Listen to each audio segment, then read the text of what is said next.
Final Word Daily. We're here in beautiful Hamilton. I'm a Hamilton defender. A lot of people are not very nice about Hamilton in the New Zealand region. Everyone says they're a nice country. Not about Hamilton, they're horrible. But we're here for the final test. England are 2-0 up. We've had what's ended up being a very exciting day. I'm joined by Jeremy Coney. I'm Cameron Ponsonby. I'm going to do the 30-second summary, and Jeremy's going to count me in 3, 2, Pachunk. So, 315 for 9 England. Who's on top? I'm not really sure, aka the match is in the balance. New Zealand will be very disappointed with how their day has ended up. They were 100 for none. They were 170 for 2, but a series of miscued drives that were caught in the ring saw a middle order collapse, and England finished the day much happier than they would have been. We saw a return to the team for Matt Potts, who took 3 wickets. We saw a return to the team for Mitchell Santner, where New Zealand picked a spinner on a day where England didn't bowl a single ball of spin. That was quite funny. It was Tim Southee's last test match. It's all kind of up for grabs. I think it's going to be fun. Jeremy, how did you feel? Was that okay? I was talking very quickly. That was it. No, very good. 29.4. Well done, seconds. I thought, to me, from a New Zealand perspective, which I tend to give you, I'm sorry, it's all sort of one-sided, isn't it? But at none for 100, New Zealand therefore lost 9 for 215. I didn't think the surface was such that it warranted that. I thought the middle order, particularly Ravindra, going to Mitchell, going to Blundell, going to Phillips, again were the soft dismissals. I think little drives into square cover, you know, one to gully, and so on. You know, you've got to do more than that. And I thought halfway through, as I looked at Stokes 21 overs, I looked at Potts 20, I looked at Cast 19, and I just felt if they'd have been 5 down at the end of the day, they would be very heavy-legged tomorrow. Yes. And I think they've missed a trick. However, that's what they've got, and I'm sure that England will look to really put the hammer down tomorrow. And we got a little glance at how they might play when Santner was hitting the ball. I did also think England missed a trick at 2:30 for 7 roundabout when Henry was dismissed. They then went to a 3-6 field. Not that, maybe that was before Henry, the one before Henry. Yeah. They went to a 3-6 onside field, bowling short, and about 80 odd runs came in that last hour, and they got a wicket of Henry, and that's about it.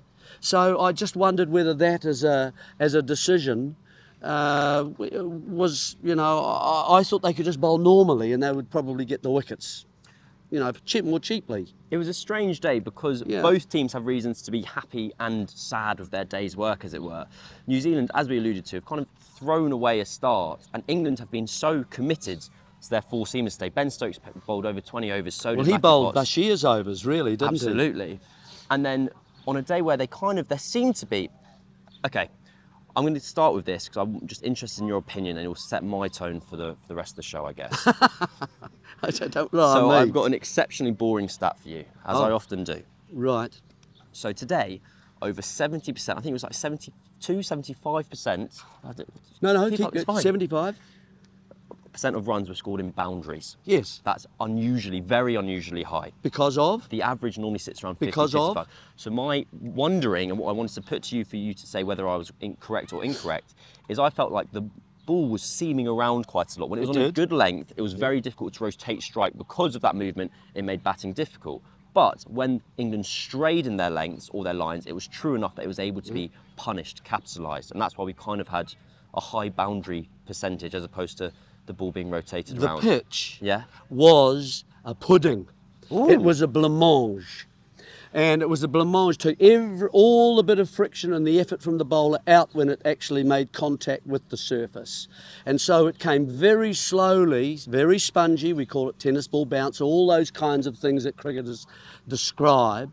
And therefore you couldn't play any shot. You couldn't get the ball around, and the manipulators of the game, like a Williamson, just couldn't score. So all they could do was wait for a full ball to drive, and there were lots of drives today, along the ground, down the ground, because it was too full, where the bowlers made a mistake with length. Or they bowled too short, and there was a cut or there was a pull shot. Now those were the main safe strokes you could play today. In between, and I think that also the England bowlers slowed their pace down in the second and third sessions. They were getting to the 127s and that kind of thing for Cast and so on. A, that could have been they were bowling quite a lot, but two, I think they made the decision, if we can hit that middle length and it just rises up, and if you think of even Williamson's dismissal playing forward, he gets quite passive with his defence, everybody, and he allows the ball to come to the bat instead of the bat actually hitting the ball, and he gets to that point where the angle of the bat is quite acute, and it hit the surface at the top of the edge of the shoulder, and it ran down it, and in the end it ran onto the stumps, and so he was dismissed. That's the kind of thing that is quite hard, I think, to actually knock about and take singles when it's coming so slowly at you. So it's doing that, you know, it's poof, poof. So question then, who is, in the context of... Who's in front? Pretty much. No. Can't say yet. Can't say it, but that's a good thing. That's a good thing for the future of the match, that we have a contest. Absolutely. But in terms of, what do you make of then England's decision in effect to bowl first? Because that was a bit of a spur of the moment decision. England arrived here, it was cracking flags, blue sky, and then this kind of dense layer of cloud arrived. And yep. Like, oh, we're going to have a bowl. And despite the fact the cloud cleared and it was a kind of sunny day, with the ball moving around, it never felt that they didn't necessarily made the wrong decision, but I didn't get the impression that Tom Latham was particularly sad to be batting either. Well, he said we'll bat, thanks. Oh, you know, yeah, right at the start. He was quite happy to bat. And I think once you pick Santner as an extra spinner to the bowling attack, you really want to bowl second and last, don't you? Yes. So that's kind of, it had to fit that way as far as New Zealand were concerned. Yeah, well, we'll wait and see whether Santner works or not, won't we? I mean, whether this dries out any more, this surface, and whether New Zealand have to use Santner a lot more because they've only got 3 seamers, and maybe Sure. Mitchell hasn't bowled much recently, so they might be a little bit short in terms of the medium paces and have to use spinners a bit more. Well, so it's a different attack, but let's wait and see how England bat tomorrow. Yep. As I say, I think we got a little glimpse at how they will attack. And New Zealand are going to have to bowl very well, bowl their lengths well, just be back of a length.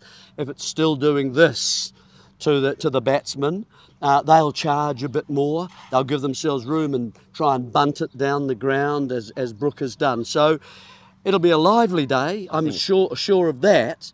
And can New Zealand hang on to the catches? Because that might happen as well. I think it's going to be such a fun day tomorrow, because England are they'll take their final wicket, and then I think they're just going to go berserk. The ball's having a bit of lateral movement, which has tended to be England's downfall. Seemed a of lot late. today. It seemed loads. I didn't see so much swing today. I thought we'd see a wee bit of swing. This is a place known for swing, but it hasn't. And so they decided to bowl their seamers and their wobble balls and so on right throughout the day. And it was responding. Quite a sympathetic surface to it, really. Hasn't dented the surface too much. No. As far as I could see, so maybe not too much damage to the surface. We'll wait and see. These are all ahead of us, these things. We're kind of looking forward here too much, aren't we? I think that's fine, You know. because to be honest, halfway through today I went, oh my goodness me, what on earth are we going to talk about? I thought it was going to be 280 for 5, and we just went, can we chat tomorrow once we found out what's happened? But the game did move forward, because England kind of went away, having seen all that seam movement. When they got into that tail, they started going for the short stuff. And for the final session, 80 runs? It was 150 runs in the final 29 overs a day since tea. So go. they went at 5s. And there was this moment where, at 230 for 7, where New Zealand, after Phillips, Mitchell and Blundell all caught in the ring, which is a very unusual decision to see in Test cricket. That's that slow pace, right? Exactly. You know what? Do you know what? One of the reasons I love doing this for you, Jeremy, is I learn. I learn things. But I tell you what, the other interesting thing for me was Santner in those last, he was the protagonist in those last runs. He kind of tried to solve a problem with the short pitch ball. Yes, he got out of the way for a while, and finally he would do in England. He would move to the leg side slightly, and he would just bunt it straight down the ground. And so that's what he found a way to get through that issue, I think, quite nicely. Henry helped him along the way. And you know, New Zealand getting to that, they'd be delighted with that, because they were looking like not getting to 300. Can I ask a quick word on England's bowling attack? So, yeah. just for kind of England fans in general, Sure. Stokes has bowled over 20 overs, which is the most he's ever bowled in a day since his knee surgery. But in my head, I'm kind of like, if he's fit enough to do that, that's great news for England. But I'm kind of wary of, like, we don't know if he's fit enough to have done it yet because he needs to recover from it and see how his body pulls up. Yeah. Matthew Potts, kind of a victim of his own competence, has always been like the second string seamer, always one that England turn to.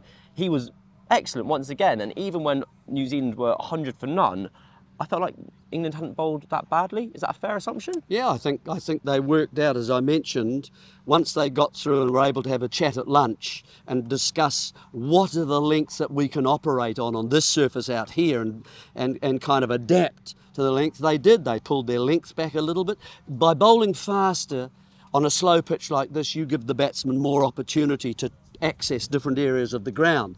By bowling slower, it's slower to come to you. Everything is adagio. And so what they do is you can't knock it like this, you can't turn your bat to go to the leg side because then the front edge becomes an option. And, you know, I just thought they adapted quite nicely and therefore they got maybe a few extra overs out of those legs and didn't need Bashir. I thought Bashir would get an over or two today. Absolutely. With the bounce that we saw on that surface. New Zealand can't avoid that tomorrow because they've only got 3 seamers. So question, for those 3 dismissals of Mitchell, Blundell and Phillips, yes, does the slow pace nature of the wicket make those kind of forgivable shots, or is there still kind of like in the dressing room afterwards it's, lads, come on? Yeah, I think it is that second option. Okay. I think that's just going too hard at the ball when it's not quite full enough. Or you either go that or you go doubly hard and try and get it over the field, because they were all caught in the cordon.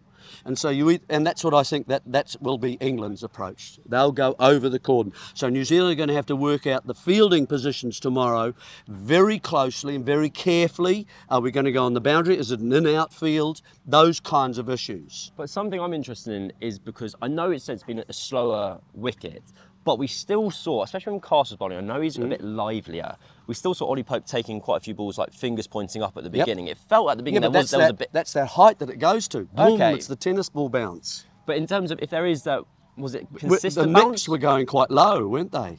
Yes. So basically, I guess we already know the answer to this, and the answer is we don't know. I'm trying to work out whether you'd rather have 300 runs on the board at the moment. Do you want to be batting second and fourth on this wicket, or do you want to be batting first and third? If the answer is we don't know, we can move swiftly on. Well, we can, but I think batting second and last isn't going to be quite as difficult as it was today. So you want to be second and fourth then? I think so. God, look at the information we give everyone. It's fantastic. Right. We're going to go. Maybe wrong, of course. Don't hold me to it. We're going to go to a quick break and we'll be back with the Hall of Fame in 2 seconds. Hey, we're back. I'm getting very slick at that now. Oh, very slick. You don't have to do that. that. No, I've got it. I've got it. Okay. Don't you worry. Hall of Fame brought to you, as ever, by This Is Hypnobirthing. It's the Final Word Daily. We're here at Hamilton. It's day 1, and Hypnobirthing is Adam's wife, Rach, not Rachel's wife, Adam. That'll be a different thing. Adam's wife, Rachel's new business. This Is Hypnobirthing. Oh, I'm reading the same bit. I thought I got ahead of myself. Do you know what I like to do? I like to muck it up a little bit just to bring more attention to it, to give more sponsor time. There you Adverts. are. It's very good. They'll be happy with you. It's all very exciting. You don't know what hypnobirthing is? Doesn't matter. Long story short, it's everything you need to know about how to go into giving birth, feeling calm, positive, and prepared for anything. Based in North London, but Rachel is available to teach online and all around the world. She's all over it. I think they're currently in Australia at the moment. So get involved, get in touch. Crucially, there's no fluffy stuff, no incense burning, just straight talking, evidence-based learning to help you feel calm, clued up, and in control. That's just as much for the birth partner as it is the person giving birth. Just ask Adam, he's nuts about it. And all we want from you is to give her a follow on Instagram at This Is Hypnobirthing. Or if this sounds like something that you or a friend may be interested in, give her an email at hello@thisishypnobirthing.com. if you want to have as much help as Rach and Adam had when they had their girls. Well done. I'm really good at it. Very worthy sponsor. Really That's good. Oh, did you say worthy or wordy? Worthy. Worthy. I thought you said worthy. I went. God, TH. Sure. Yeah. Sure. No. Right, Hall of Fame. I think I'm going to kick us off here with probably the only place we can be, which is Tim Southey's final match. We have the Tim Southey end adorned for this match, potentially forever. We have the Sexy Camel in the corner, which is his nickname, which was given to him by the Alternative Commentary Collective. Well done. Which is a New Zealand kind of broadcast. And he comes in for the last 25 minutes of the day. England give him a Garden of Honour, which I found quite interesting because it's suggested that England maybe thought New Zealand only batting once. Yes, well, no, he's got to go that way. He'll have another innings. And he played his shots. He played the greatest hits. 3 sixes into the stands. Got 23 off 10. It was an altogether Tim Southey. 98 sixes now? 98 sixes, tied with Chris Scale or something. Okay. How does it make you all feel? That makes me feel fine. Okay. That makes me feel fine. I thought you were going to say it was quite fun. I wasn't. No, he hit 3 clean ones and then got out, but that's okay. For me, yep. I thought the chasing down to third man or off one of Tim Southey's boundaries, but it was a 4 rather than a 6. It was. Chased hard by Duckett. Dived, stopped it to flick it back to Bethel, who was supporting him. You know, the synchronised swimmers kind of there together, except he flicked it not back, but he flicked it over the boundary, which I thought was an excellent effort and a helpful to Tim. The whole thing was good. Absolutely. Because I guess we could do... It's his benefit day. It's his, yeah, and like we had the team selection, Santner came in, it was Nathan Smith left out. Well, I'm not sure about that, shouldn't have happened really, you know that. No, anyway, I know. Carry on. He's the future, Nathan Smith. He bowls well, he's got more wickets than Southey, he's a good fielder, he bowls at decent pace and he can get more runs. So there's a couple of reasons why. Anyway, carry on. I thought today would be a day of joy. It was, yeah, it's easy. See, we agree so many times, both of us. Did you see Nathan Smith was officially announced for Surrey today after we previewed it? Yeah, wasn't that good? They only pick good players, don't they, at Surrey? Absolutely. Oh, I knew I'd get an agreement there. Other moments today, Gus Atkinson got his 50th wicket, becoming only the second person to take 50 wickets in the first calendar year of their career. Correct. Harry Brooks took a fantastic boundary kind of relay catch for himself, and Mitchell Santner, I want to give a worthy mention to, final ball of the day, he's on 44 not out, and he belts it down the ground for 6 and walks off with 50 not out. I think we've been very efficient today. We've covered everything for people, surely. What about Will O'Rourke's little bat at the end? Will O'Rourke, yeah. Excited to watch him tomorrow? Oh yeah, get a run. Give us a run. I mean, he's only got 8, I think. Love to see him get to 10 tomorrow. If we've got, he's not on 8. Is he on 8 this evening? No, naught. Oh God, I was going to say. He doesn't like to push too early. But he's on 8 in terms of that's his aggregate. Oh, in all the tests he's played. I tell you what, I'd like to see him get to 10. If he gets to 10, if he beats his high score tomorrow, we will tell you a big story. It'll be the story of the day. It'll be a bonus episode. We'll come back for a ball by ball, blow by blow. Right, it's day 1. It's in the balance. Somehow, despite both teams being happy and unhappy, we have a very exciting test match ahead for you. I'm going to go off to the Tipsy Putt this evening in Hamilton, which sounds like a very fine establishment. And we'll see you and speak to you again tomorrow. Farewell.